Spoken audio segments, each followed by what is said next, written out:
Podcast.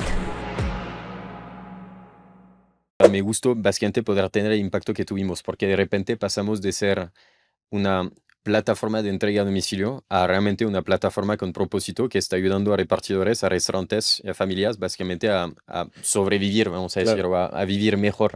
Creo que al inicio para mí era un poco una prueba de concepto, era, bueno, a ver si esto puede funcionar. Entonces mandé a hacer como un sitio web muy básico desde Pakistán o Bangladesh, creo. Creo que nos equivocamos mucho, o me equivoqué mucho en la parte de contratación y creo que es la parte más difícil de liderar una empresa. Sinceramente, esto la parte de people, la parte de recursos humanos, lo más difícil, tanto en la contratación como en todo lo que sigue después. La respuesta era muy buena. Especialmente yo al inicio decía, oye, no te cobro nada, hagámoslo y tú me dices, tú me das tu feedback y sí funcionó. Aquí en México creo que todavía hay una falta de conciencia sobre el tema sustentabilidad y sobre el tema desperdicio de alimentos. am, que hace que no se siente la presión de parte de los negocios de tomar acciones sobre el tema. Bienvenidos al Rodcast, conociendo personalidades de alto impacto que comparten historias de éxito con Rodrigo Pacheco. Bienvenidos a este capítulo del Rodcast. En esta ocasión está con nosotros pues un personaje muy interesante, un emprendedor de impacto. Me refiero a Kim Durán. Él es el CEO y cofundador de Chief, una aplicación que ahora nos va a contar un poco. Ya he platicado con él en la radio. Kim, gracias por estar en el Rodcast. No, gracias a ti por la invitación. Oye, pues tienes un acento muy marcado. Primero quiero comenzar por saber, no, muy marcado y mis respetos, ¿no? Ya quisiera yo hablar Gracias. tan buen español como tú. Pero, ¿de dónde eres, Kim? Soy francés, soy de París. Llevo aquí en México 6 años ya. 6 años ya. 6 años. ¿Y cómo es que aprendiste a hablar español? ¿Aquí? Aquí, wow. Sí, cuando llegué. No, la verdad es que sí aprendí español también en la escuela, pero, Ajá. sabes, una hora por semana no lo practicas. Y me di cuenta cuando llegué aquí en México que no lo hablaba. Claramente. Entonces, Oye, aquí. ¿y de qué parte de París eres? Del sur, no sé si conoces un poco, o sea, el 14, o sea, Ajá. el arrondissement 14, por ahí. Am, pero ya llevo un buen tiempo sin vivir en París, llevo como 12 años fuera de París. Ah, bien. Antes de esto estaba en Asia, estaba en otras partes de Europa, Claro. África, etc. ¿Y cómo fue que llegas a México? Por trabajo, realmente, estaba en la misma empresa, una empresa de entrega a domicilio, trabajaba Uber. desde Uber, ajá, exacto. Y no solo de entrega a domicilio, también de choferes. Y trabajé ahí, empecé en París en 2014, después me fui a Asia 2 años, después de nuevo a Europa desde Ámsterdam, pero me daba la vuelta entre Rusia, África, Pakistán, Dubái, etcétera, etcétera. Pasé bastante bien. Y después me fui, mi siguiente capítulo era México para llevar una parte del mercado mexicano para Uber Eats. Claro. Hice esto 1 año y medio más. Después de 7 años me fui y lancé Chief. Ah, qué interesante. Oye, ¿y de qué te graduaste? O sea, te gradúas en París y luego Uber te recluta. Sí, sí, exacto. O sea, realmente yo soy ingeniero aeroespacial por alguna razón. Wow. También soy ingeniero economista por alguna razón. O sea, ¿es una suerte de título dual o estudiaste dos carreras? Son O sea, dos maestrías, pero se hace mucho en Francia, es bastante común, que puedes tener una equivalencia, básicamente terminas tu primera maestría en otra escuela y tienes las dos. claro. Entonces hice esto, que como te das cuenta no me sirve de nada en mi día a día, me sirve para, en mi estructura de pensamiento, vamos a decir, pero no Claro. tanto en cómo aplico esta ciencia que aprendí. Pero hice esto y fui a Kuala Lumpur, de hecho, a lanzar una startup allá que fue un fracaso total, pero ahí descubrí que la parte de emprendimiento y la parte de startups es lo que me gustaba. Y cuando estaba en Kuala Lumpur hice la fiesta de lanzamiento de una app completamente desconocida que se llamaba Uber en esta época. Descubrí que era Uber y apliqué porque en esta época contrataban exclusivamente en local y apliqué en París para Uber. Qué interesante. Ahora, ¿y por qué ingeniería en aeroespacial? O sea, ¿tenías un inquietud, te gustaban los aviones o tenías un ángulo?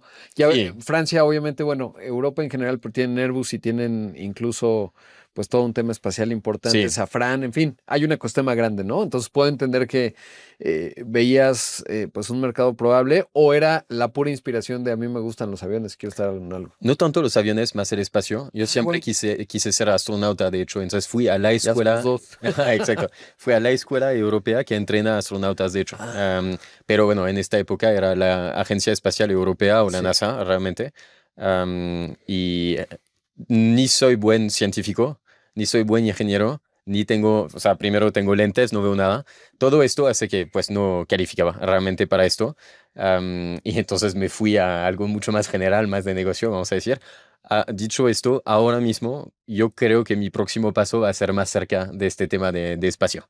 Me gustaría regresar a esto, la verdad, me apasiona demasiado. ¿Y cuál sería ese siguiente paso? O sea, ¿cómo lo estás viendo? ¿Cuál sería? Es buena. Creo que me voy a dar como objetivo la parte de ir al espacio. Ajá.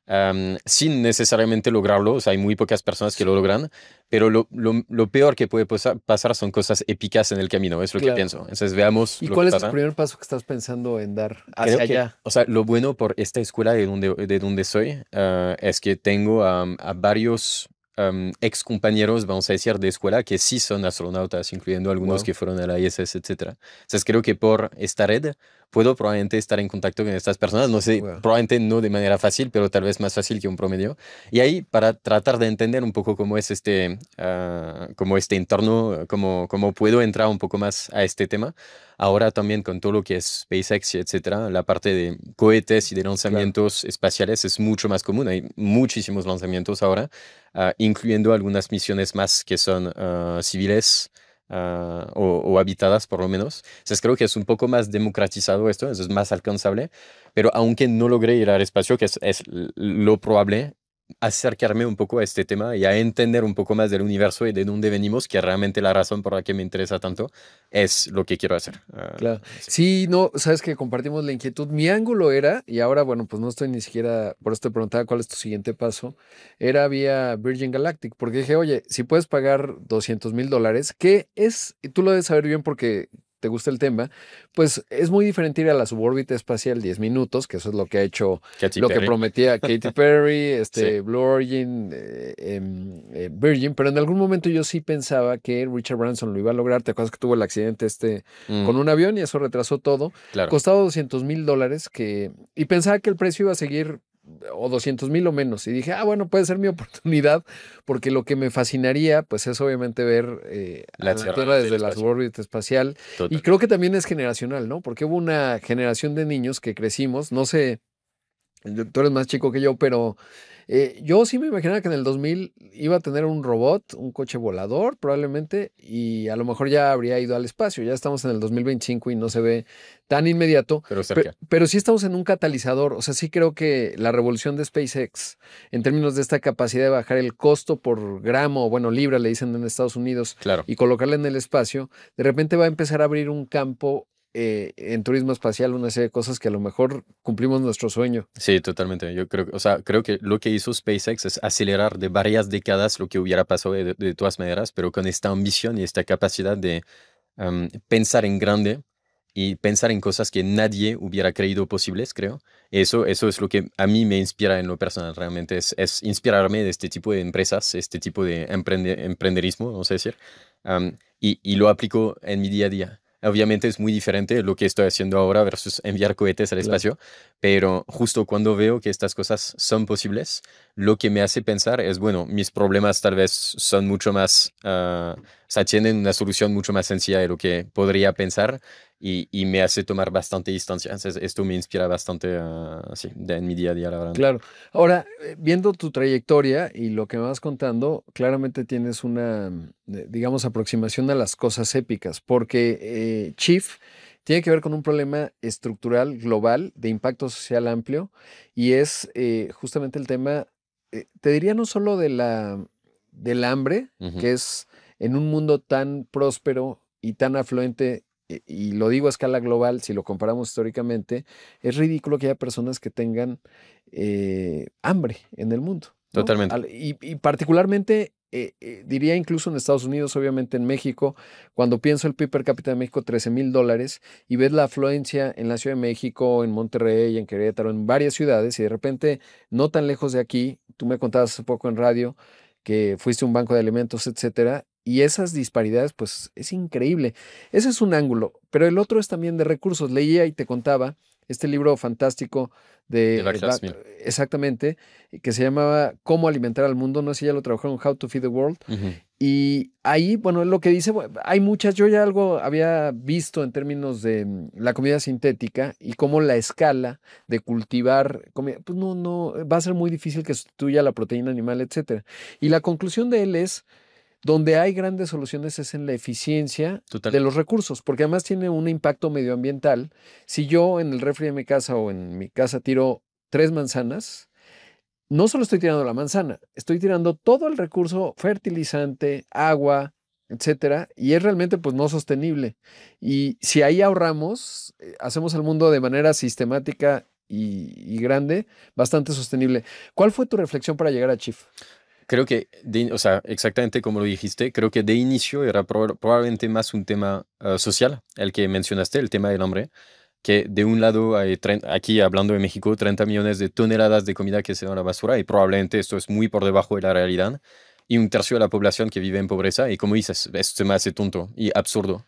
Es decir, estos recursos son suficientes para alimentar a toda esta población que vive en hambre. Entonces, ¿por qué no encontramos la manera de ponerles en contacto? ¿Cómo les ponemos en contacto? Obviamente con logística, transporte, etcétera, todo lo que hace bancos de alimentos. Pero ¿qué tal si todo lo que ahora está en excedente se va a la basura? Le bajamos el precio, sigue siendo perfectamente bueno para consumir y entonces es más accesible para personas que no necesariamente tienen una barrera de distancia, sino una barrera de precio. O sea, si de repente vendemos estos productos a un tercio de su precio, por ahí es que era la propuesta original de Chief, tal vez podemos ayudar a mucha gente que ahora no tiene capacidad de alimentarse al nivel que les gustaría. Y además de esto, obviamente, es el tema medioambiental.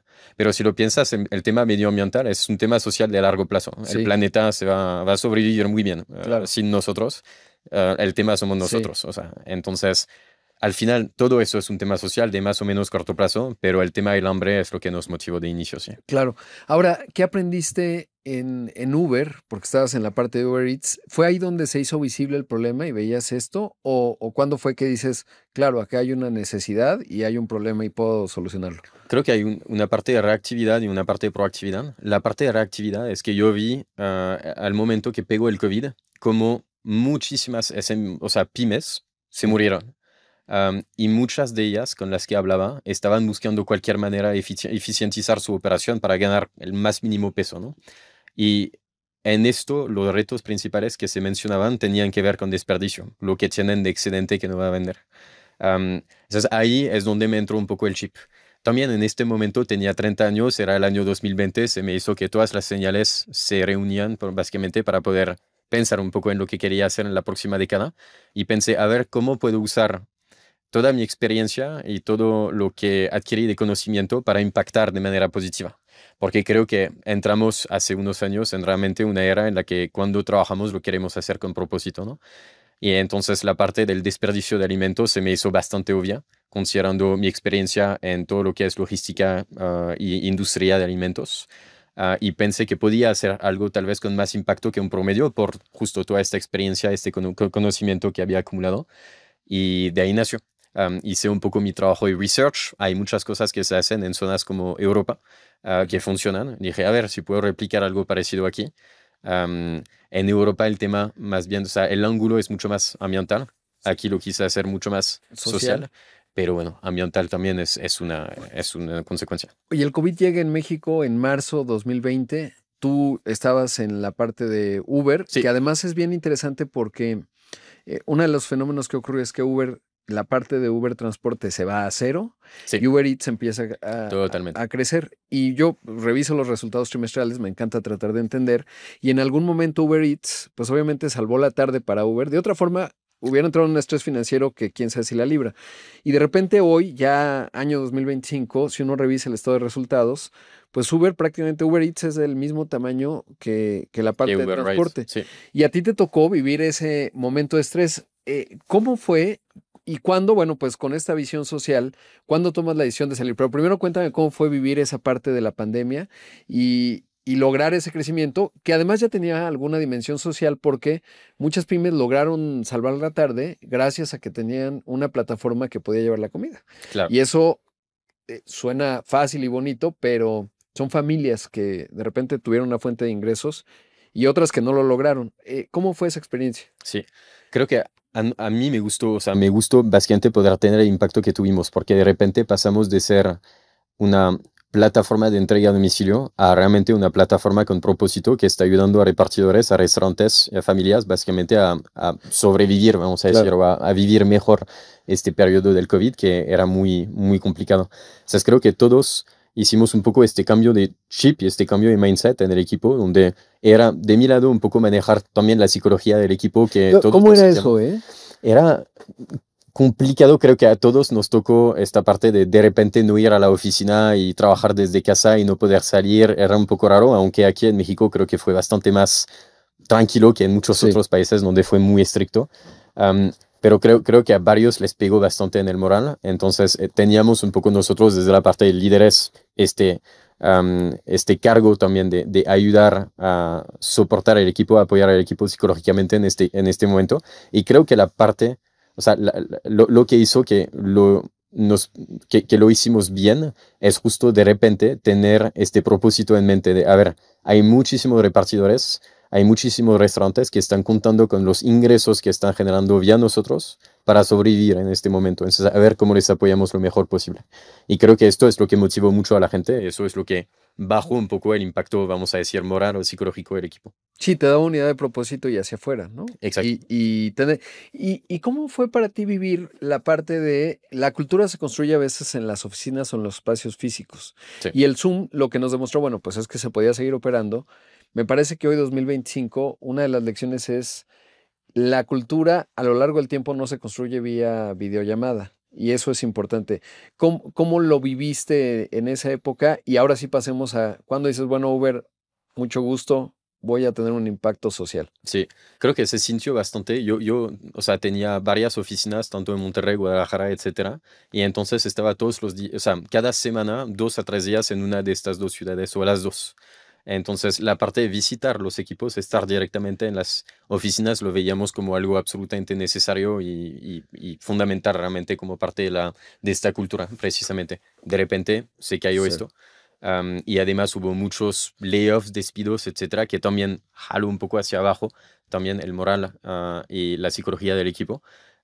Creo que sí, probablemente impactó, sinceramente, un poco en términos culturales. De repente ves a tu equipo exclusivamente vía una pantalla, no puedes estar ahí también para ayudar, para tener estas conversaciones informales. A mí, yo lo extrañaba personalmente, no sabría decir del lado de los colaboradores cómo lo vivieron, pero a mí sí me pego un poco porque me gusta estar presente. Después, honestamente, cuando lancé Chief, al inicio, pues estábamos 100% remotos. ¿Qué mes fue cuando lanzas Chief? Yo lo lancé mientras todavía seguía. En paralelo. Sí, o sea, realmente lo empecé como un part-time job, vamos a decir. Y entonces, realmente nació la idea en julio. Y cuando digo nació la idea es que el día siguiente ya estaba en la calle buscando restaurantes y buscando personas para entrar. Qué interesante. ¿Y cuando ya dices, bueno, pues Chief es lo que tengo que hacer y Uber ya no pueden convivir los dos mundos?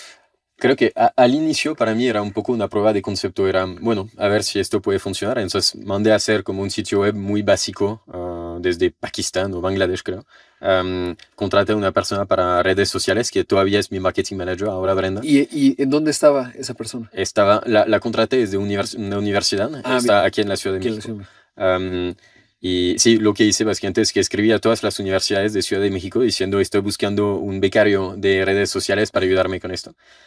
Y contraté una persona, no, de hecho en este momento no lo hice, pero muy temprano y después contraté una persona técnica para hacer la aplicación, pero de inicio era un sitio web muy básico. ¿Cuál universidad te respondió?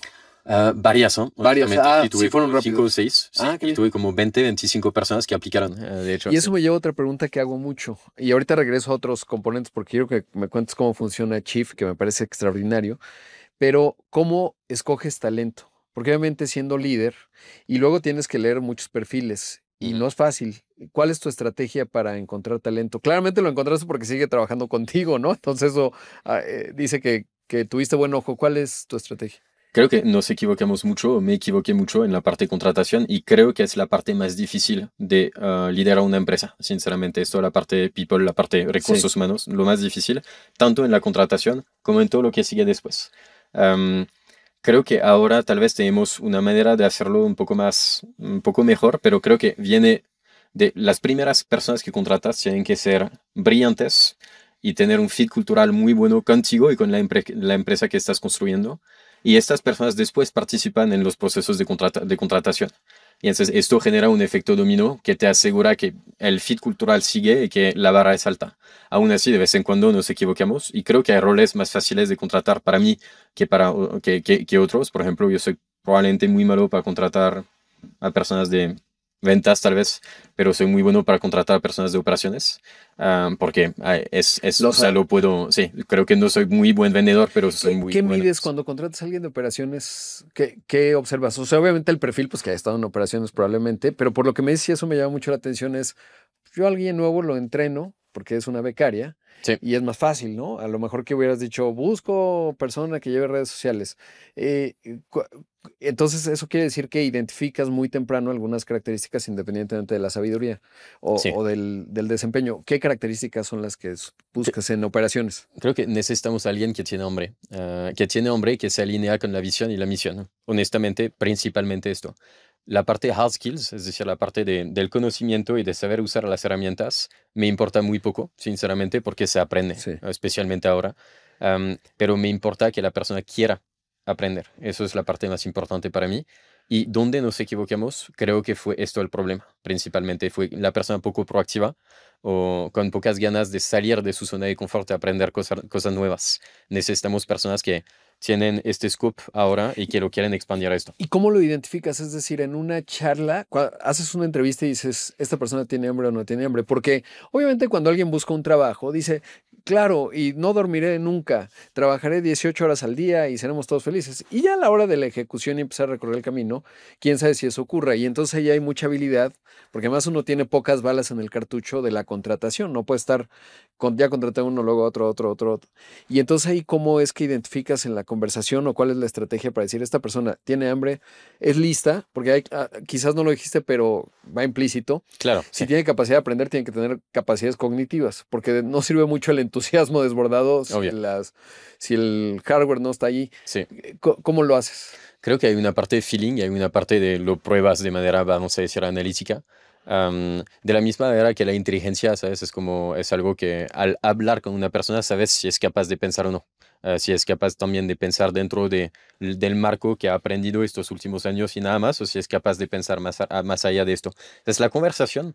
Sinceramente, solo conversar y idealmente en persona también tomar un café y conversar de un poco lo que sea, creo que te da un poco este feeling, Claro. pero también hay la parte de hacer preguntas, de, a ver, cuéntame tu experiencia pasada. Y si tus experiencias pasadas tenían un scope muy definido y no te saliste de esto, te dice algo. Y esas preguntas que así de vez en cuando creo que esta sirve menos, pero esas preguntas de, a ver, cuéntame de tus experiencias pasadas una vez que te saliste de tu zona de confort y fuiste a aprender algo. Esto es más fácil inventarlo, pero bueno, se ve cuando la persona tiene varios ejemplos y cuando es genuino, vamos a decir. Claro, tienes mucha razón y es mi teoría del podcast. Es decir, si tú tienes una conversación breve, te pueden decir muchas cosas. Ya en una conversación más larga va saliendo la persona, sobre todo, digamos, en Totalmente. conversaciones mucho más largas y creo que es un poco eso, una conversación, porque lo que te quería preguntar y un poco ya lo contestas es si tienes alguna pregunta clave. A lo mejor con esto se va a quemar un poco, pero algo que dices, oye, fuera, por ejemplo, hay un tipo que me gusta mucho que se llama Tyler Cohen y escribió un libro recientemente que se llama Talent y él dice, yo a veces les pregunto, ¿cuáles son las ventanas abiertas en tu celular? Ujú. Y eso, pues, ¿eso qué tiene que ver? No, porque si tú le dices a alguien en este momento, te digo, ¿cuáles son las ventanas abiertas en tu celular? Va a ser un gran reflejo de tu mente. En términos de qué estabas buscando, cuál es el ángulo de lo que te importa. A lo mejor tienes de peluches, pero de aviación, pero de... Y entonces, pues es una mente muy inquieta. O a lo mejor solo estás pensando, en tu caso, dónde da conciertos Intocable, ¿no? Que es un grupo mexicano, lo digo de broma. Y entonces podría ser una estrategia interesante. ¿Tú tienes alguna en ese sentido? Sí, la pregunta que hago siempre, y de ahí sale la conversación, y eso es una estrategia un poco Elon Musk, que sé que es un poco complicado hablar de él estos días, pero es, a ver, me dices que cumpliste o sea, hiciste este proyecto, ¿no? O sea, entregaste esto, que es algo grande, impresionante. A ver, cuéntame con tantos detalles como posibles de inicio a fin cómo lo hiciste. Y ahí una persona que realmente lo hizo, que realmente hizo el trabajo, que realmente encontró las soluciones y que y que superó los retos entre cada etapa, es una persona que sí te va a poder contar con muchos detalles lo que pasó. Una persona que realmente no lo hizo tanto, o alguien más lo hizo, o su equipo lo hizo, pero estaba solo supervisando, se siente también su manera de contarlo. Entonces, yo ahí es donde entro muchísimo en los detalles. Y digo, a ver, me hablas de esto, cuéntame más sobre este tema. Y yo quiero una persona que es capaz, lo que a mí me interesa mucho, especialmente en líderes o en personas un poco más senior, es un skill que llamo de navegar entre niveles.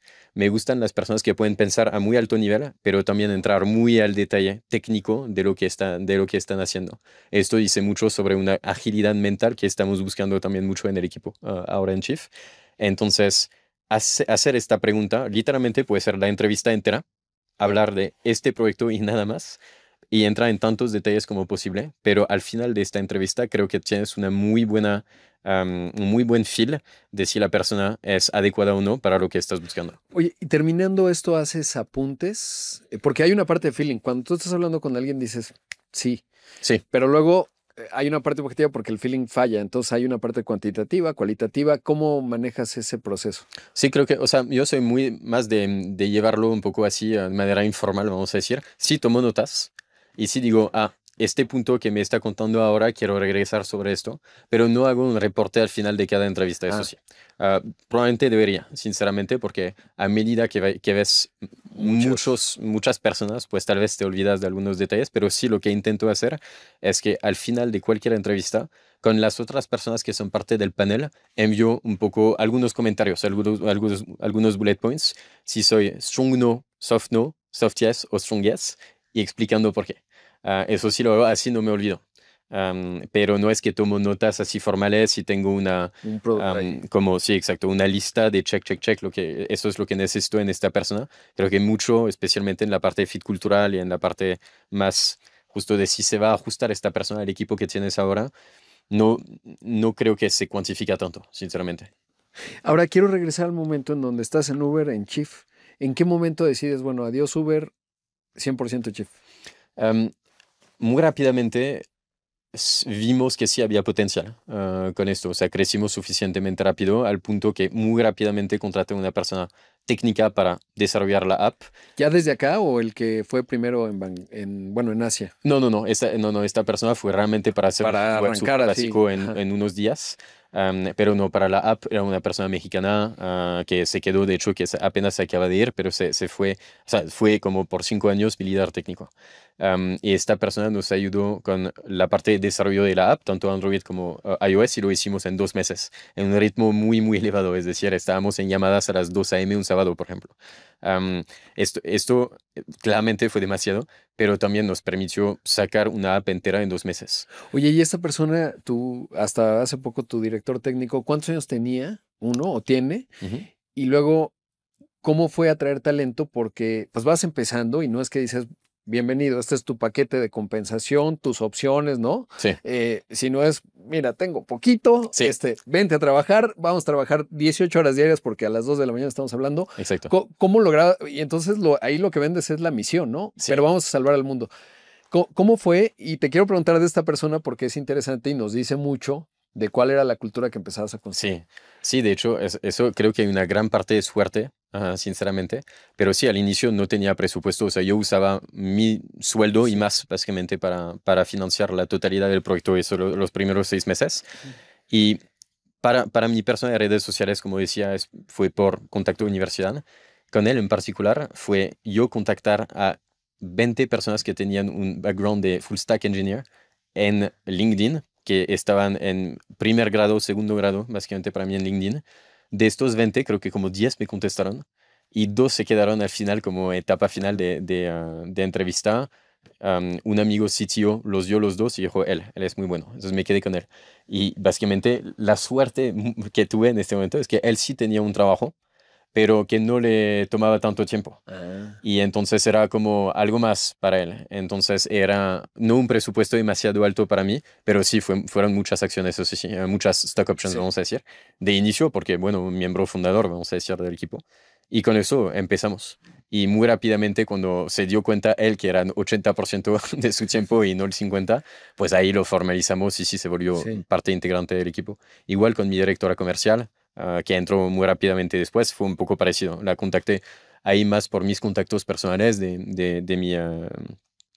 mis trabajos previos.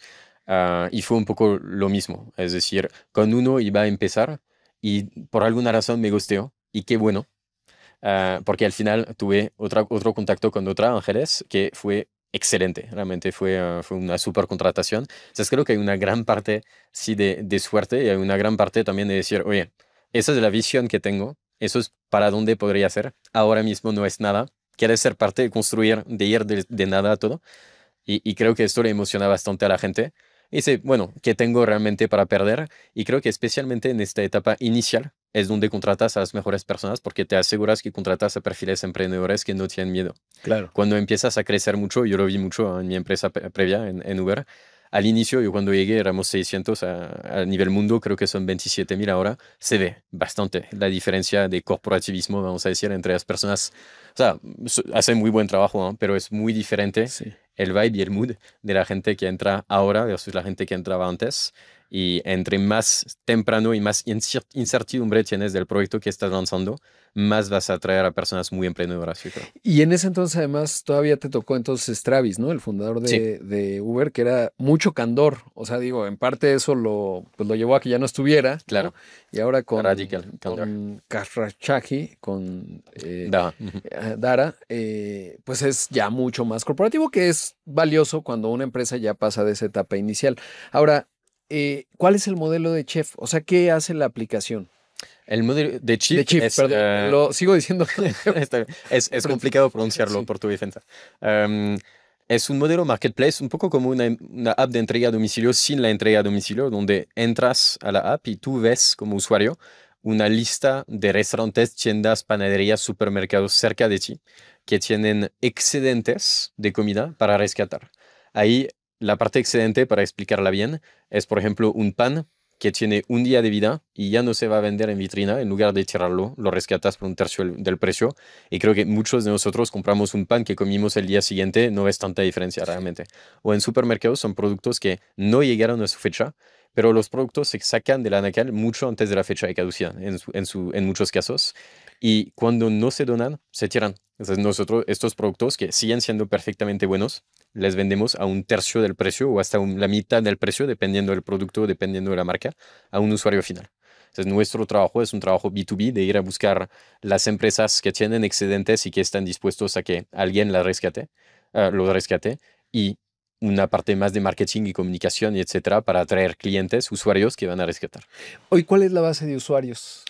En total, en el mundo, porque estamos en 3 países, tenemos entre 3.5 y 4 millones de usuarios, Wow. ya. O ¿En más qué, bien de personas que descargaron la app. Ujú. en qué país están? ¿México México, Chile, Argentina y por el momento. Argentina? Sí, Qué interesante. tenemos pensado uno más este año, de hecho. Ahora, esto está centrado principalmente en restaurantes, o sea, digamos en negocios de cara al público, porque Sí, justo me acabo de enterar en estos días que PepsiCo tiene una iniciativa muy interesante sí, en donde ellos tienen un montón de producto, digamos que a veces logísticamente seguro queda dislocado y dicen, pues le quedan 2 semanas, te lo vendo a un tercio, y sí, no es tanto PepsiCo que esté haciendo un negocio, más bien, pues está en esta dimensión de por qué tirar en donde hay tanto recurso ya invertido. sí. Pero en el caso de ustedes es puramente Desde la propia consumidor tienda. el negocio. Exacto. Exacto, sí. No, y eso es brillante también desde los CPGs. Esperamos que se haga más, porque lo que pasa mucho es que los CPGs, es decir, estas Sí, marcas, sí, PepsiCo, Nestlé, etcétera, tienen acuerdos con los supermercados y en muchos casos cuando llegan a su fecha o cuando se tienen que sacar de la anaquel,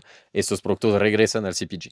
Y de ahí el CPG o dona, pero en muchos casos no se puede donar por alguna razón o no se dona sí. simplemente, am, o tienen que hacer algo que en este momento es tirar.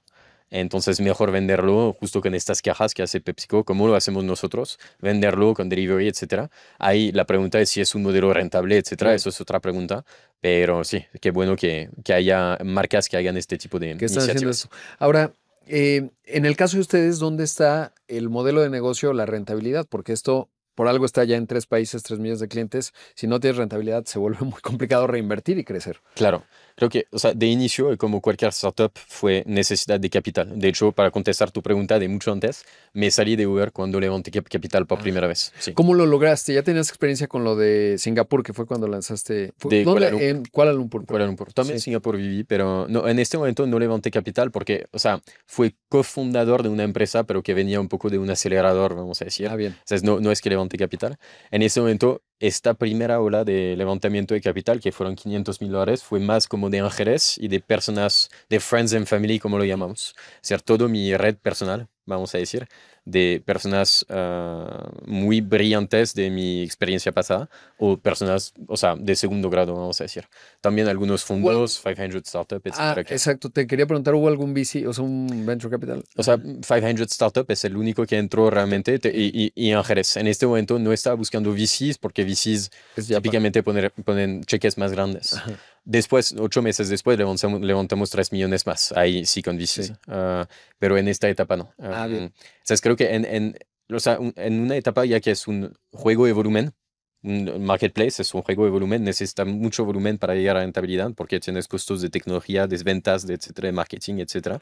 Al inicio, en muchos casos, levantas capital y después es racionalizar tus finanzas. Nosotros somos muy agresivos sobre cómo manejamos las finanzas para asegurar que la atracción que generamos es genuina, es una atracción real, no es financiada, vamos a decir. Claro. Entonces, desde este punto de vista, creo que lo hacemos bastante bien. Estamos muy cerca de la rentabilidad, lo éramos el año pasado. Después invertimos mucho más en producto y tecnología porque estos días Sí. te tienes que meter mucho más a la parte ya si quieres sobrevivir Claro. en startups. O sea, si en esto invertimos, ahora estamos muy cerca de rentabilidad, de nuevo. Qué fascinante. Ahora, entonces, bueno, ya levantas. ¿Y dónde obtienen ingresos ustedes y rentabilidad? Sí, entonces el modelo de negocio es un modelo de comisión sobre ventas, un modelo marketplace, vamos a decir. Todo lo que vendemos es sujeto a comisión. Si Claro. no lo vendemos, ¿Cuál es tenemos- la comisión?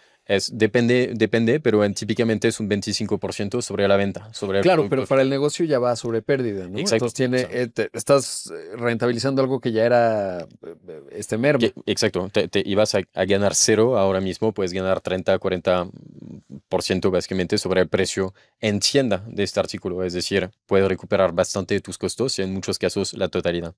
¿Cómo fue la respuesta inicial de los lugares, panaderías, restaurantes, etcétera? ¿Estaban abiertos y decían, wow, vino la solución del cielo? O no estoy seguro, déjame ver cómo fue. Al inicio, y justo es lo que nos dio, como que nos animó a seguir avanzando, la respuesta era muy buena. Especialmente yo al inicio decía, oye, no te cobro nada, hagámoslo y tú me dices, tú me das tu feedback, y sí funcionó. Y después, muy rápidamente, desde el inicio, realmente, hicimos esta alianza con Maison Kaiser, que dijo, sí, yo quiero esto. Entonces dije, bueno, pues esto visiblemente va por buen camino. Después hicimos una alianza con El Globo, después con Sunburns, etcétera, etcétera. Entonces ahí sí vimos que las cosas funcionaban. Ahora mismo vemos que, o sea, básicamente todas estas marcas pioneras entraron al inicio. Ahora todas las marcas no pioneras le ponen mucho más peros. Eso en México es clarísimo. ¿Y cuáles son los peros? El tema principal, el miedo que hay es un miedo sobre la imagen de marca. Es que dicen, no, me vas a malbaratar mi marca vendiendo productos cercanos a vencer con descuento. Mientras que vas a otros países como por ejemplo Chile y Argentina, no lo ven así, al contrario, ven un impacto positivo para su marca. Dicen, a mí van a poder decir que soy una marca que toma acciones de sustentabilidad. Oye, no había pensado en esto, pero además, si tú eres una marca grandota, tú le puedes poner en tu informe de sostenibilidad eso directamente, pero incluso si logras hacer el cálculo de cuántas emisiones dejaste de hacer, incluso tienen un tema de emisiones de dióxido de carbono y es rentabilizable en una escala grandota. Sí, exactamente, sí. Y muchas de estas marcas grandes, como dicen, tienen objetivos a 2030. Y muchos necesitamos reducir el desperdicio a la mitad. Bueno, ¿cómo? No es tan fácil realmente bajarlo a la mitad. Por eso nosotros llegamos con este argumento, pero aún así, todavía no es tan fácil. Aquí en México creo que todavía hay una falta de conciencia sobre el tema sustentabilidad y sobre el tema desperdicio de alimentos, que hace que no se siente la presión de parte de los negocios de tomar acciones sobre el tema. Ahora no sienten la presión tanto en su top line como en su bottom line, sobre rentabilidad, sobre si toman acciones de sustentabilidad o no. Si vas a Francia, por ejemplo, hablando de un país que conozco, 2 supermercados enfrente uno del otro, uno que trabaja con una app como Chief o que toma acciones de sustentabilidad, el otro no. ves una diferencia medible de tráfico en este supermercado versus este otro.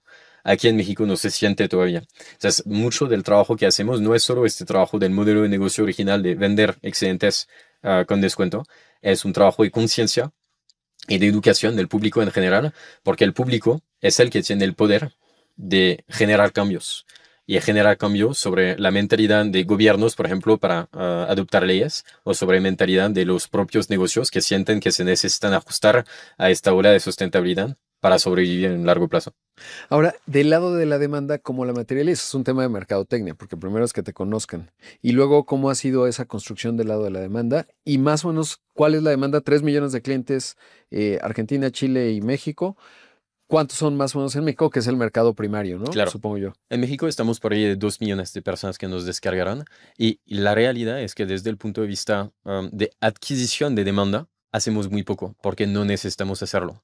El problema que tenemos es un tema de adquisición de oferta, no de demanda. Ah. Sí, O desde sea, solito ha sido, ¿cómo funciona? O sea, haz de cuenta, yo tengo Chief y le digo, Juan Carlos, es el momento, y entonces crece así orgánicamente. Sí, o sea, tuvimos al inicio un programa de referido también, donde referías Chief y ganabas un descuento, este tipo, todavía lo tenemos de hecho. Sí. Pero en general es mucho de, sí, de uno a uno, o sea, de personas que conocen a la app y dicen, ah, yo lo probé, es barato, la calidad es buena, probarlo también. Entonces es relativamente fácil convencer a un usuario a que lo pruebe, porque es barato y la sorpresa es siempre buena. La primera vez que pruebas Chief, al inicio hasta a mí, ¿no? La primera vez que lo probé, dije, no puedo creer que esto se iba a ir a la basura. Claro. Y te esperas a una frescura menor, que obviamente de vez en cuando puede pasar, pero la mayor parte de lo que rescatas, dices, me hubiera comprado el mismo a precio real ayer, no hubiera visto la diferencia. Entonces, es barato, la sorpresa es buena, es fácil después que la gente vaya a hablar de esto con sus amigos o con su familia. Entonces, desde este punto de vista es fácil. Lo que hacemos más bien, la parte marketing aquí en México que hacemos, no es tanto un marketing de adquisición, es un marketing de concientización y de educación. Claro, Ujú. que es muy interesante. Y en la experiencia, ¿qué se requiere en la parte de la entrega? Me refiero a, eh, yo ya digo, soy muy fan del pan, me lo como rápido, entonces funcionaría para mí. ¿Qué pasa? Voy y lo recojo en ahí, pero ahí la experiencia tiene que ser buena para que no digan, ah, ya llegó el, ¿no? Luego es terrible esa parte. ¿Cómo has logrado controlar esa? O sea, primero creo que es importante mencionar que vendemos no productos individuales, sino paquetes. Ah, ya. Es un modelo de paquete sorpresa, que igual de inicio pues, puede sonar a por qué iría a rescatar algo que ni sé lo que va a hacer, pero al contrario genera mucha atracción porque la gente dice, a ver lo que me va a tocar. Sí. Sabes más o menos lo que te va a tocar, no sabes si es un corazón o una oreja, pero sabes que Ah, es pan o sabes que es pan dulce, vamos a decir. Entonces o sea, llegas, checas un poco lo que tienes adentro y dices, ah, interesante, y lo subes a TikTok.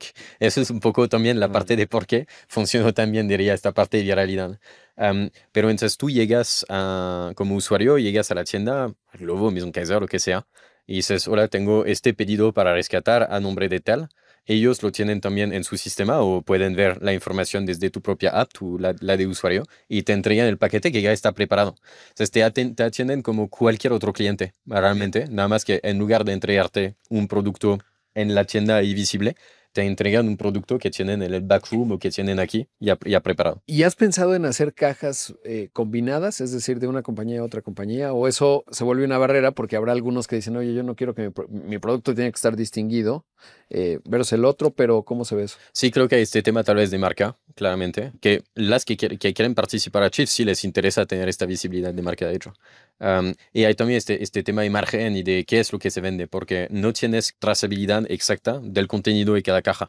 Y entonces, ¿cuánto le pagas a cuál partner en Ah, este claro. caso? Ajá. Entonces, Sí.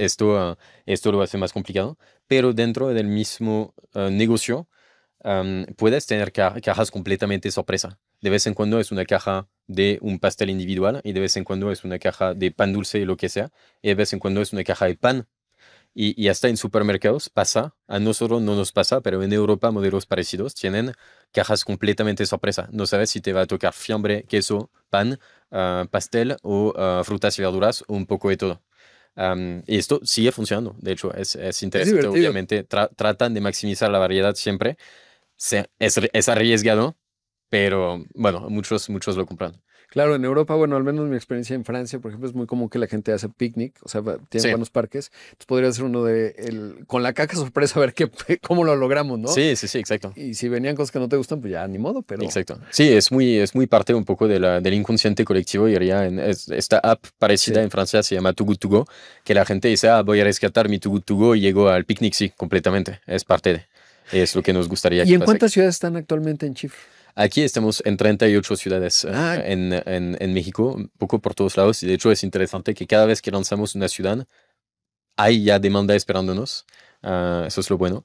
En Chile estamos ya en 18 regiones, de hecho ajá. muchas más ciudades, pero regiones. Y en Argentina, que lanzamos hace 4 meses, estamos en 3 regiones. Oye, y además, en el caso de México, por lo menos, pues te ha tocado una economía. El 2020, cuando lanzaste, pues estábamos en recesión profunda. Sí. Y luego hacia una recuperación. A mí me encantan los datos, obviamente me los sé muy bien. Crecimos 6% en 2021, 3.4 en 2022, 3.3 en 2023.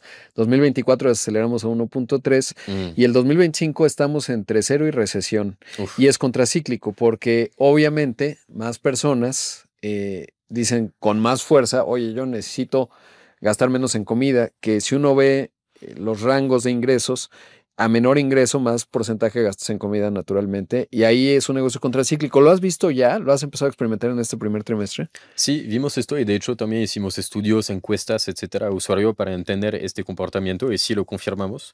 También lo que vimos es que la gente también no quiere necesariamente sacrificar todo lo que es como, ¿cómo se llama? Entertainment, la Sí. parte de diversión. Am, y entonces ves algunos datos interesantes de que la gente dice, yo no quiero sacrificar mi Netflix, entonces prefiero comprar esta marca de yogur un poco más barata. Entonces pueden bajar un poco el presupuesto de lo que compran en comida mientras la cantidad sigue igual para no sacrificar demasiado la diversión que tienen porque quieren seguir pasándola bien dentro de todo y dentro de este clima económico un poco más complicado. Pero sí vimos definitivamente esta trayectoria de cómo, de los hábitos de consumo y del presupuesto de consumo de cada quien. Ahora, ¿cómo fue abrir Argentina y Chile y por qué no pensar Colombia o Perú, que son, Perú se parece a México relativamente, es una economía más pequeña, Colombia también, Argentina es una economía grandota, ahí estamos bueno, ahora van mejorando, ¿no? Tiene un proceso inflacionario, tenían y ya está bajando más o menos, pero se han encarecido muchas cosas Bastante. y eso pues ayuda mucho a Chief. ¿Por qué esos dos países? La parte de Colombia y Perú lo tenemos en radar, eso sí va a pasar. Pero la diferencia, lo que vimos en Chile y Argentina, es muchísima conciencia del tema medioambiental, hasta regulación sobre el tema. Los negocios están buscando la manera de involucrarse en temas de sustentabilidad porque sus clientes les están diciendo hay que ponerse las pilas. Cosa que no vemos tanto, por ejemplo, aquí lo vemos un poco más de nicho. Y entonces esto descubrimos que es una parte absolutamente fundamental para que pase, para que tenga adopción sería el modelo de Chief. Por eso, o sea, Chile en 6 meses se volvió más grande que México, a pesar de tener una población Sí. 6x más pequeña. Argentina también va creciendo así, principalmente por esta razón. También a nivel regulación, leyes estatal, etcétera, y federal, vemos mucha voluntad de regular sobre el tema. Que aquí en México vimos hace un año y medio una ley federal sobre el tema donde dijimos, ah, Bien. bueno, Ajá. pero no se adoptó aún a nivel, no se reguló y no se adoptó a nivel estatal. O sea, estamos un poco en este limbo todavía. Entonces creo que para nosotros la decisión de lanzamiento de un mercado depende mucho de estos parámetros. Am, Igual es difícil saber antes de entrar realmente cómo te va a recepcionar, pero sí vimos bastante la diferencia. Ahora vamos a ver justo cómo nos va con Colombia y con Perú. Tenemos a Brasil también en radar, tenemos a Estados Unidos Eso radar. también Eso viene. va a ser interesante también, pero sí nos damos cuenta que al inicio yo pensé, bueno, hay un tema de desperdicio, hay un tema de hambre, claramente Ya que va a está. funcionar esto. No, a nivel de oferta, a nivel de los restaurantes, los supermercados, etcétera, necesitan un argumento adicional para querer entrar a este tipo de iniciativa. Este argumento adicional es la conciencia y la presión que sienten de sus clientes de tomar acciones. Claro. Y es que esto se parece de repente al mundo del ultralujo, en donde tienen bolsas carísimas y Ujú, si no las vendieron, las destruyen. Y entonces, oye, estás vendiendo una bolsa que no sé, costaba $10,000 y prefieren destruirla antes que lastimar la marca porque su negocio es la marca, ¿no? exacto. Ahora, en el tema de la comida no es una bolsa, ¿no? Y sí creo que se vuelve inaceptable en un mundo que tiene recursos limitados y que pues tenemos esa trayectoria.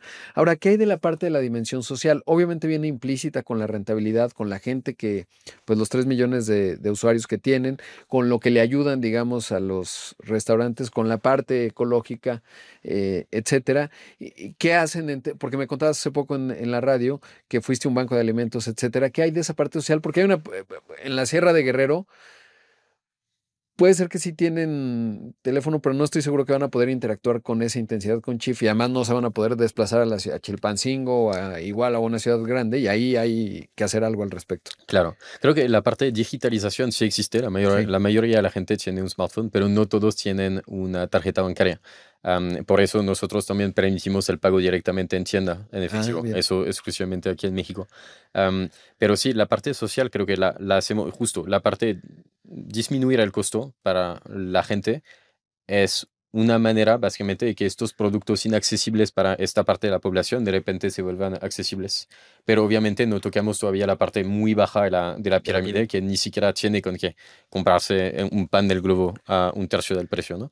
Entonces ahí es donde nos asociamos también con los bancos de alimentos, hacemos campañas de donación, donamos nosotros, vamos directamente a los campos a donar, intentamos negociar o no negociar, pero incentivar también a la gente, los negocios que trabajan con nosotros, que donen una parte de lo que venden con nosotros a los bancos.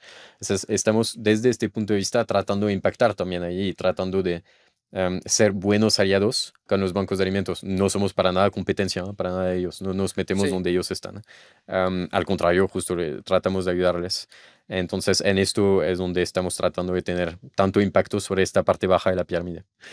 ¿Qué tan amplio es el universo de los bancos de alimentos? Yo conocí muy bien el caso de Un Kilo de Ayuda, que me parece extraordinario, que están muy centrados en la nutrición, no es un banco de alimentos, pero ellos dicen, nuestro enfoque es nutrir, ¿no? Y nutrir tiene que ver con, no solo con el tema de los alimentos, que por ahí empieza, pero con la parte cognitiva, etcétera. Pero en la parte de los bancos de alimentos, ¿cómo está ese universo en México?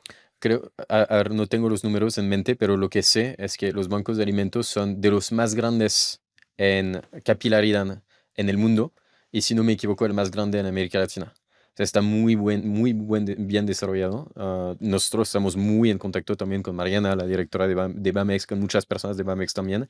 Es súper impresionante, la verdad, la velocidad de desarrollo y qué tanto están ayudando. Es muchísimo más que nosotros realmente lo que están entregando de comida por el momento a las poblaciones más vulnerables.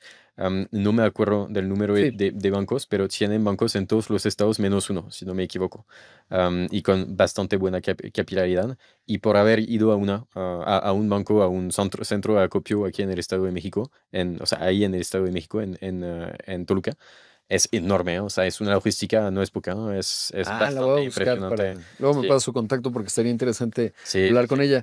¿Y hoy cuántos son en Chief?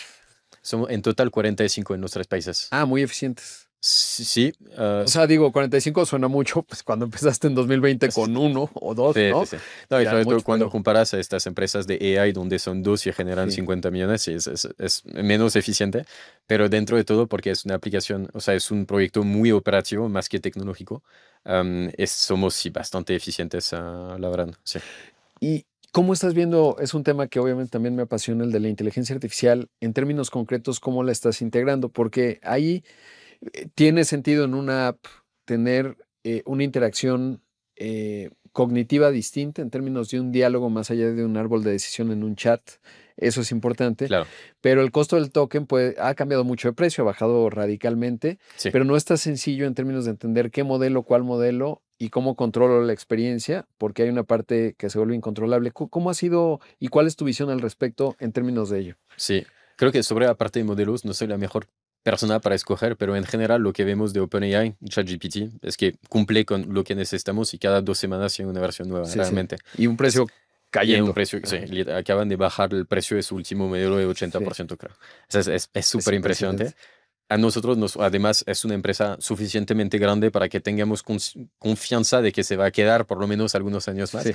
Por el momento trabajamos principalmente con ellos, donde aplicamos la inteligencia artificial. De hecho, apenas acabamos de lanzar un proyecto de AI First dentro de la empresa para automatizar mucho de lo que podemos automatizar con AI. Una de las cosas que hacemos más es un algoritmo para, dentro de los supermercados para un algoritmo inteligente que te dice cómo armar los paquetes. Porque cuando eres un hipermercado y tienes 1000 productos que armar en paquetes de la manera más variada como posible, dentro del precio acordado, etcétera, puedes volverse una carga mental y una carga cognitiva bastante fuerte. Lo que nosotros hacemos ahora es que escaneas estos productos y el algoritmo de inteligencia artificial te dice cómo hacerlo y aprende cada vez más sobre cómo hacerlo mejor para maximizar la eficiencia, la variedad, el precio, etcétera, etcétera. Entonces, esto es una manera de cómo lo ¿Y estamos esto lo aplicando. desarrollan con OpenAI? O sea, Eh, tienen una API Sí, donde está conectado su API a esta tarea en específico. sí. Sí, Ajá. exacto. O sea, también hacemos como temas de reglas matemáticas básicas o machine learning, pero OpenAI sí lo usamos, por ejemplo, para distinguir, am, por ejemplo, dos lechugas que son parte de dos categorías diferentes, no quieren que estén en el mismo paquete porque, no, porque quieres Ajá. maximizar la variedad. No hay una regla matemática que te dice que estas dos son más o menos lechugas, ¿no? Porque son dos categorías diferentes. OpenAI o ChatGPT lo sabe. Claro. ChatGPT dice, no, parece bastante parecido, Es- ¿no? Entonces no, los No, vamos a no he hecho quitar. la prueba de cilantro perejil, pero es que ¿Sí? no son muy yo no los puedo distinguir. Exacto. Esto es cilantro, esto es perejil porque tienen esta parte visual que es muy potente, Ajá, sorprendente exacto. y que hay. Exacto. Entonces, para cosas así lo usamos para garantizar que la experiencia para el usuario sea siempre buena y que no solo porque son 4 lechugas de 4 categorías diferentes va a entrar en el mismo paquete porque la regla matemática te lo dice. Entonces, para cosas así lo usamos. Vamos cada vez más a usarlo también para comunicar mejor con nuestros aliados o con nuestros usuarios en el momento adecuado, con la oferta adecuada o con el incentivo adecuado y el mensaje adecuado sin tener nosotros que activar manualmente comunicaciones o segmentos o etcétera. Nos gustaría que un agente diga, eso es lo que necesitas hacer y sabes que lo voy a hacer por ti. En la parte de soporte también, como dices, o sea, la parte de agentes de soporte, estábamos en un summit hace 2 semanas con OpenAI justo y Fintual, que Lo vi. Fintual, que es esta empresa de inversión, vamos a decir, startup de inversión, tienen el 90% de sus tickets de soporte respondidos por agentes y con un mejor CSAT, es decir, una mejor satisfacción del usuario que cuando ellos mismos contestan. Entonces, Wow. son agentes que si no saben contestar, te lo envían a ti como humano. Tú lo contestas y la gente dice, así tengo que contestar, perfecto, la próxima vez lo contesto, y etcétera, etcétera. Entonces aprende consistentemente. O sea, son cosas así que queremos implementar cada vez más, principalmente para maximizar la eficiencia de la operación, pero también por temas culturales. A mí no me gustaría que seamos una empresa de 1000 personas, la verdad. Me Claro. gusta que seamos pequeños, porque todos somos accesibles, todos estamos a un mensaje de distancia, y es muy fundamental para mí, para la cultura, que tengamos esta cercanía. ¿Cómo ha sido la interacción con OpenAI? Porque es una empresa, el crecimiento que ha tenido es extraordinario. O sea, hoy tiene una evaluación de $300,000 millones, usuarios pagados de empresa, los caros, Ujú. de $200 mensuales, 3 millones. Es realmente formidable. Lo que me hace pensar desde tu lugar o desde tu escritorio es, sí me involucro soluciones potentes, pero luego la atención cuando tengo que afinar cosas, no sé si la voy a lograr. ¿Cómo ha sido esa interacción con una empresa que está creciendo a tal nivel que Chief, perdón, ¿qué más? Es pues una coma, digamos, en términos de la atención? ¿Cómo ha sido esa experiencia o lo han logrado porque tienen aplicada beben su propio Kool-Aid, diría yo? Sí, realmente la interacción con OpenAI no hay, sinceramente. O sea, sí Ah, estaba en llamada con ellos, por ejemplo, el martes, pero más bien como para decir, oye, nos interesa una alianza con OpenAI, ¿cómo nos pueden ayudar? Y nos dijeron, bueno, esos son todos los recursos y todo el apoyo que les podemos dar. Pero creo que realmente la parte de tener un account manager, realmente de tener esta parte de interacción más cercana con OpenAI es cuando te vuelves una empresa más unicornio. claro. Entonces, por ejemplo, un Kava con Filtual sí tienen esta conexión más directa con OpenAI. Para nosotros, justo porque somos minúsculos en Sí. comparación, por el momento no estamos ahí, pero nos ayudan de todas maneras, son bastante, o sea, sí contestan a dudas que tenemos, o sea, realmente creo que son buenos también. No sabemos si son humanos o si son máquinas, pero de todas maneras Caen las bien. respuestas son buenas. Nos ayudan bastante con esto y en general sus modelos y sus APIs son relativamente sencillos adoptar y de usar. ¿Qué sigue en términos de mantener el crecimiento? Eso, y lo que ya nos contabas, ir a Colombia, Perú, Brasil. Brasil, y pensar en portugués porque hay que volver a hacer todo en términos del Sí. portugués, y luego en inglés, aunque supongo que en Estados Unidos estás pensando primero hispanos, Sí. pero ¿cuál es el paso que viene? ¿Vas a levantar más capital? Bueno, ¿van a levantar más capital o cómo estás viendo eso? ¿O ya tienen el suficiente y es nada más desplegar? Am, es probable que vayamos a levantar capital. La decisión no está tomada aún, porque básicamente hay tres escenarios. O vamos a levantar mucho, una serie A propia, o vamos a levantar poco, nada más para doblar la caja, vamos a decir, y para sentirnos tranquilos al momento de entrar a un mercado grande. O no levantamos y confiamos con que, aunque seamos más lentos en el crecimiento, vamos a ser rentables de todas maneras. La respuesta va a venir un poco en nuestro análisis de mercados como Brasil o Estados Unidos y de cómo queremos entrar, porque hay maneras de entrar donde vas con todo y con un ejército de personas para vender, o hay un escenario en que entras con un equipo pequeño y aceptas crecer poco. Y dependiendo del escenario vas a levantar mucho o poco. Entonces depende mucho de esto y depende también del timing de cuándo vamos a lanzar. Claro. Queremos lanzar ya desde inicio de 2026, un poco después. Entonces creo que va a depender de esto. Lo que a nosotros nos interesa en la parte de levantamiento de capital no es tanto, o sea, es obviamente el dinero que ayuda a crecer, pero es sobre todo tener aliados estratégicos que nos pueden ayudar a abrir puertas y que no generan, diría, blockers, no generan, no ralentizan el proceso de crecimiento por mucha burocracia. Eso es lo que queremos evitar. Y queremos mantener el control de la estrategia, de para dónde vamos, etcétera. Entonces, esto es este balance que queremos encontrar. ¿No? Vamos a levantar, no vamos a levantar. De todas maneras, queremos hacerlo con partners y con VCs y aliados que nos van a ser de mucha utilidad. Claro. Ahora, Brasil es un mercado sofisticado, Sí. Estados Unidos obviamente. ¿Cómo está el tema de la competencia? Hay competidores en México, Chile, Argentina y supongo que en Brasil y Estados Unidos debe haber jugadores. Sí, en México no hay competencia. Que esto te dice Ajá, también sobre el nivel de preparación del mercado a estos temas. claro. Nos gustaría que haya competencia porque el día que entra la competencia es una señal de que las cosas Está el pueden mercado, claro. realmente pasar. Igual, crecemos, ¿no? Pero crecemos más lento aquí en México. En Chile sí hay competencia, hay una competencia, sí, que existe, que se lanzó un poco después de nosotros, pero que ya lleva casi 5 años. Y en Argentina hay, pero es muy pequeña. Am, en Colombia y Perú, igual es muy pequeña. ¿Dónde está la competencia mayor? Es Brasil y Estados Unidos, sí. Nuestra competencia en Europa, que es el ejemplo que usamos básicamente para entrar o para crear este modelo, que es 100 veces más grande que nosotros, rescata 300 millones de paquetes al año, o sea, es un monstruo. Están también en Estados Unidos, o sea, no es poca la competencia. Y en Brasil igual, o sea, lanzaron un poco después de nosotros. Todos en América Claro. Latina nos lanzamos más o menos al mismo tiempo y son también bastante grandes. El mercado es un poco más preparado y es gigantesco. Entonces ahí es donde la competencia es mayor y eso entra también como parte de la estrategia de levantamiento de capital, porque no es necesariamente para nosotros competir, sinceramente, o sea, o sea, tenemos la misma misión, que es rescatar Está la bien. comida. La idea no es necesariamente quitar negocio a los demás, am, pero si queremos, básicamente, si queremos penetrar el mercado de una manera que sea significativa y relevante, tal vez necesitamos considerando que hay competencia más capital de lo que ahora tenemos. Claro. Me quiero regresar un poco en tu historia.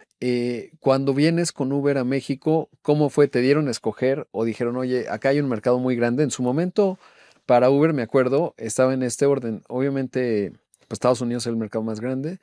Luego estaba China, antes de que vendieran la parte que se la vendieran a Didi. Y el tercer lugar era México. Luego ya Brasil nos superó, me parece, en el tema de transporte. Sí. Pero supongo que cuando se empieza a materializar el tema de la comida, de Uber Eats, pues no fallan las matemáticas, somos un montón de mexicanos.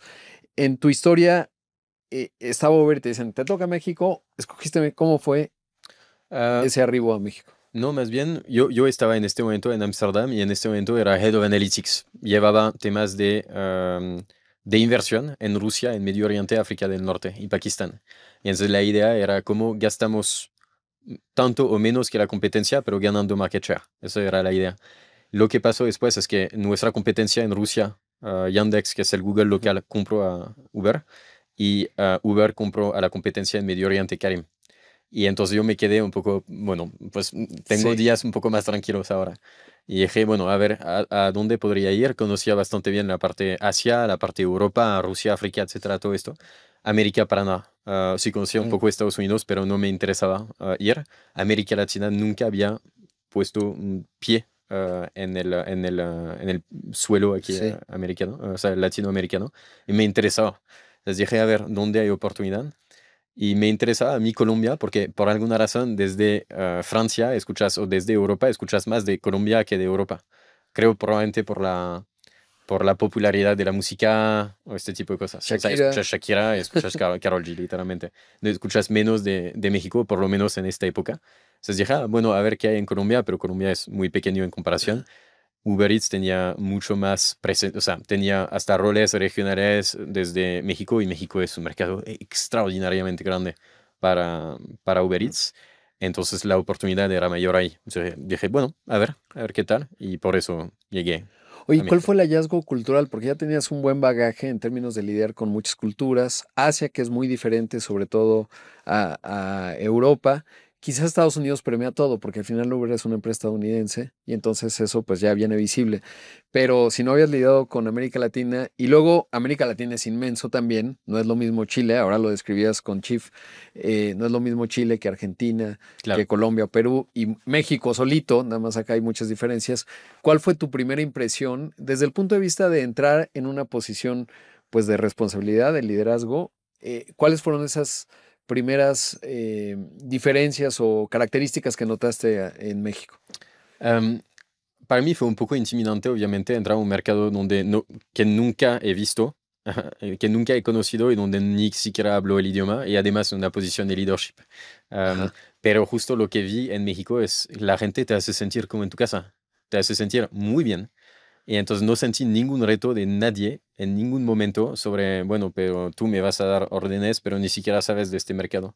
La gente me dio muchísimo apoyo para ayudarme a crecer y a entender el mercado. Y eso es algo que reconozco en México. Te da la bienvenida realmente a este mercado. Eso me parece genial, brillante. La parte del idioma sí claramente fue complicado. Mi primer día a la oficina dije, ¿cómo estás? A alguien y me contestó ganando. Ya, eso. O sea, obviamente no Sí, tenía la referencia. O sea, que así ahora todavía no la tengo tanto. Ahora sí entiendo que es un Belinda, etcétera. sí. Pero obviamente no la iba a tener en mi día uno, ¿no? Y después las llamadas con personas de Chile y de Argentina que no entendía absolutamente nada, pero les pedía que me hablen en español. Eso sí fue un poco complicado. Pero entonces me puse mucho las pilas para aprender español y entender mucho de mis mercados, aprender mucho sobre cada ciudad donde tenemos presencia. am, y realmente hacer un análisis de mercado en mi propio tiempo libre para volverme más relevante. Pero creo que sí, lo que destacó para mí es la apertura del equipo y la apertura de la gente en general para dejarme este tiempo para descubrir el mercado, cosa que honestamente creo que vienes de cualquier lugar a Francia, no creo que te den tanta oportunidad de descubrir el mercado. Creo que en Francia la gente es Sí, un poco bueno, más... te voy a contar, yo tengo una hermana que vive en Francia, en Rennes. eh, Considero que debe ser lista porque aprendió a hablar francés Es muy difícil. rápido Ujú. y trabaja ahora en Capgemini y tal. Ya conté aquí una parte de mi biografía que no era la intención, pero no, la verdad es que le ha ido muy bien, tiene muchos amigos, todo, o sea que Porque es, Rennes no es París. sí, claro, no, Eso porque, y también. por eso cuando me decías, te decía de qué parte de París, porque París es como la Ciudad de México, es un monstruo gigante y duro, ¿no? Las ciudades grandotas pueden ser muy duras en términos de, no Sí, está fácil. Claro, ahora lo que me cuentas México, en el lugar en el que llegas, pues te recibió muy bien, ¿no? Que sí. eso coincide. ¿Y qué dirías en la parte de gestionar una empresa? En términos de, ¿cuáles dirías que son las fortalezas que hay en México? Uno, que somos bien amables. Dos, pensaría que somos a lo mejor muy creativos en algunas cosas, pero el proceso nos falla. Pero quiero saber tu evaluación, digamos, de dónde están las fortalezas y las debilidades de lo que te ha tocado a ti en tu experiencia en México. Claro.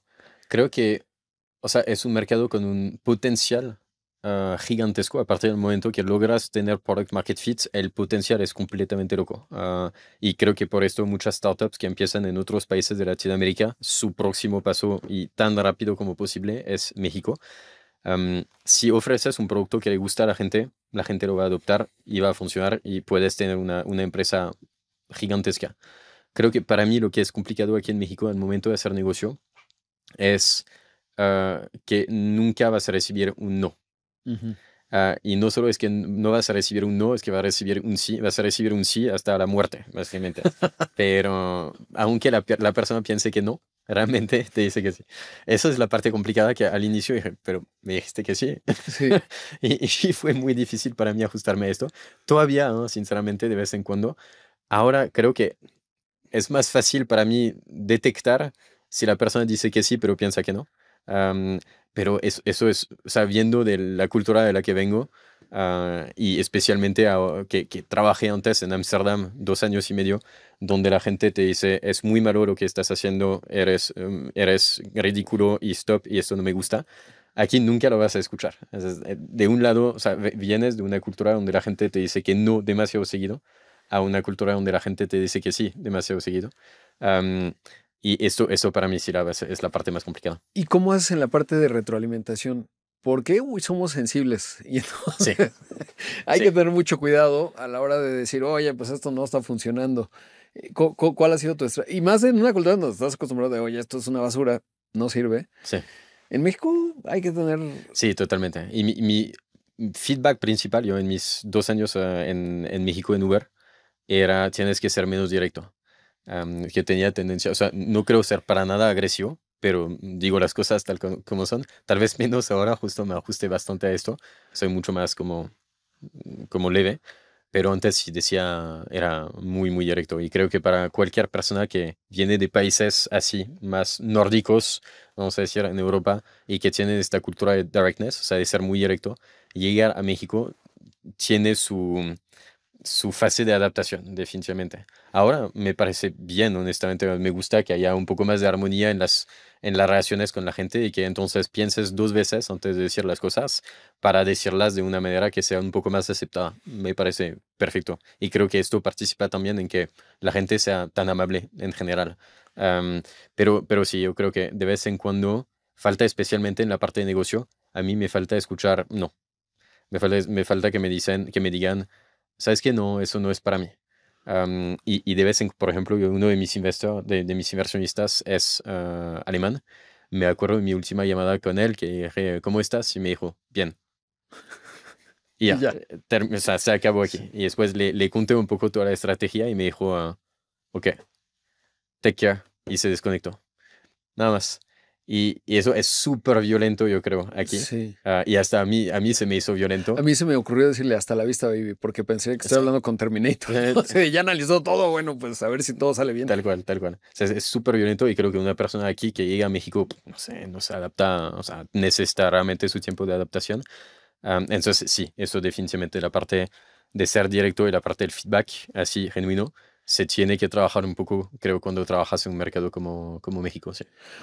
Oye, ya por último, Kim, cuando decides Chief y dices, bueno, pues me quedo en México, ¿cómo fue esa sesión? Porque por lo que nos cuentas fue muy orgánico, ¿no? Estás operando, descubres la oportunidad, hay una buena misión ahí, lo arrancas y se va dando. Pero bueno, ya llevas un buen rato viviendo en México. ¿Cómo estás viendo? ¿Te cambiarías a otro país de América Latina para tener la experiencia completa? ¿Sigues pensando que desde México va a seguir creciendo esto? ¿Cuáles son tus siguientes pasos, además de convertirte en astronauta, que sí se pueden lograr? Exacto. Ah, yo me siento en casa aquí. Aquí es mi casa. Tengo mi departamento, mi perro, tengo ¿Ya, mis ya amigos. tuviste pareja acá? Sí, Que eso siempre es clave, pero, porque pero, pero no no mexicana. mexicano. No, no mexicana. Pero aquí, sí. Bien. Am, pero lo que sí es que pasó, o sea, cada 6 semanas estoy en un país visitando el mercado. O Ah, sea, desde este punto de vista, bueno, ya viajo bastante, pero mi base es aquí. Podría pensar en pasar un tiempo, por ejemplo, en São Paulo, también porque aprendí portugués en anticipación de que vayamos a lanzar y para practicarlo un poco y también porque me gusta el lugar, la verdad. Pero de ahí a vivir, no creo. O sea, tal vez irme una temporada, sí puede ser. Vivir no creo. Yo creo que mi base siempre estará ahí.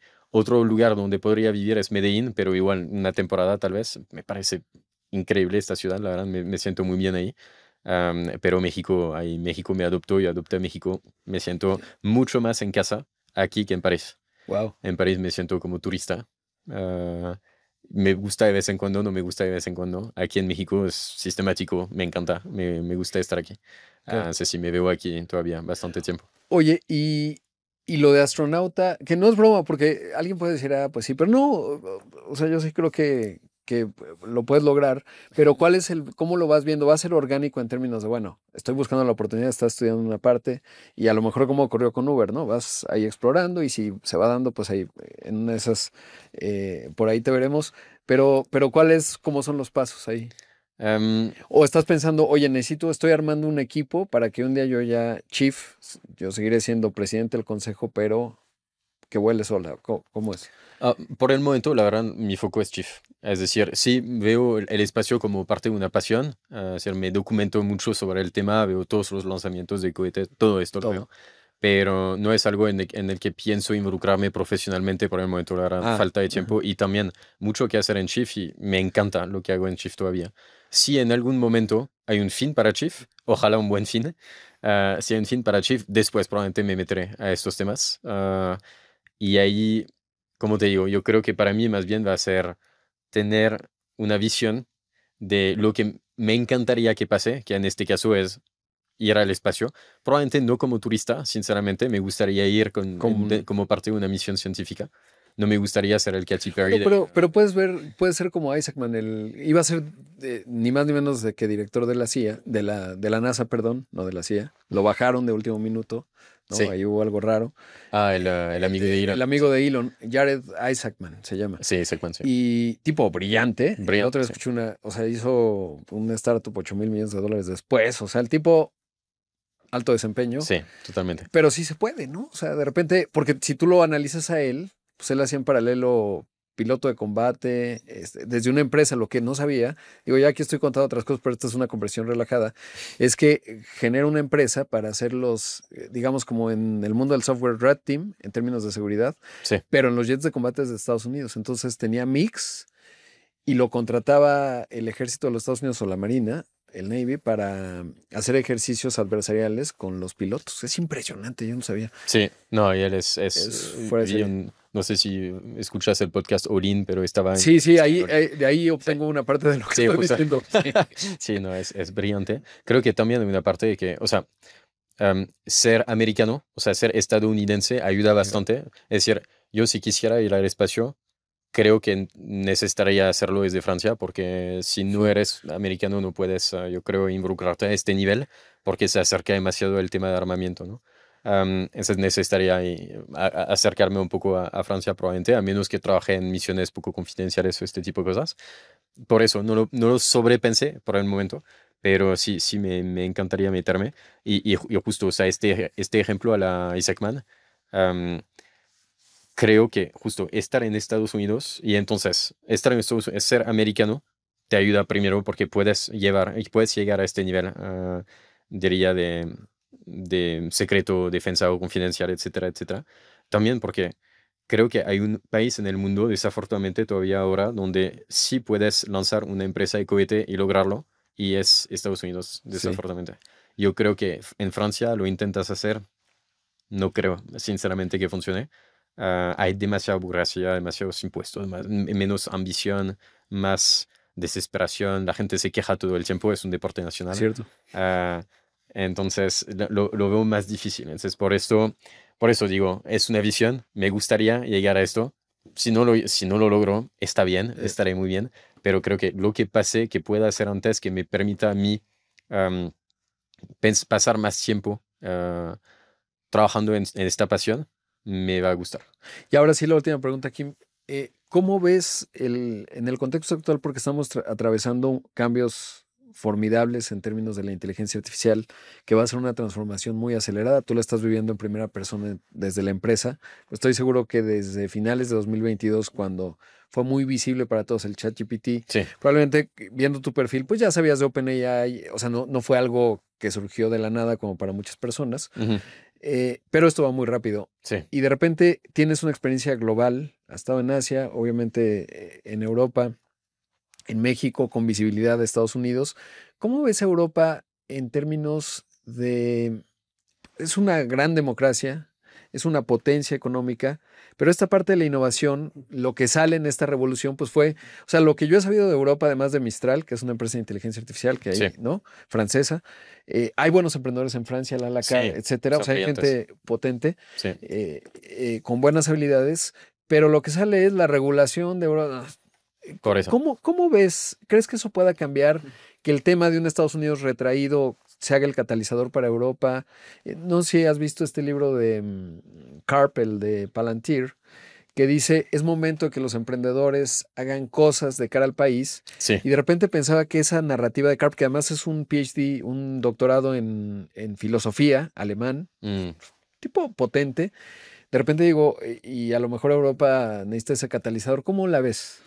Yo creo que sí es posible, pero creo que necesita mucho push, tanto el sector privado, es decir, de VCs o individuos con muchísima relevancia y muchísima legitimidad, que vayan a decir, yo voy a tomar la decisión de que ahí quiero invertir y voy a bajar mi tolerancia, o sea, subir mi tolerancia a riesgo.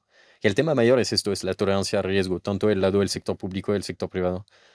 Los VCs en Estados Unidos, creo que es Jensen, creo que es el CEO de De Nvidia. Nvidia, que dijo, en Estados Unidos buscan la razón de invertir, en Europa buscan las 99 razones de no invertir. Eso tiene que cambiar.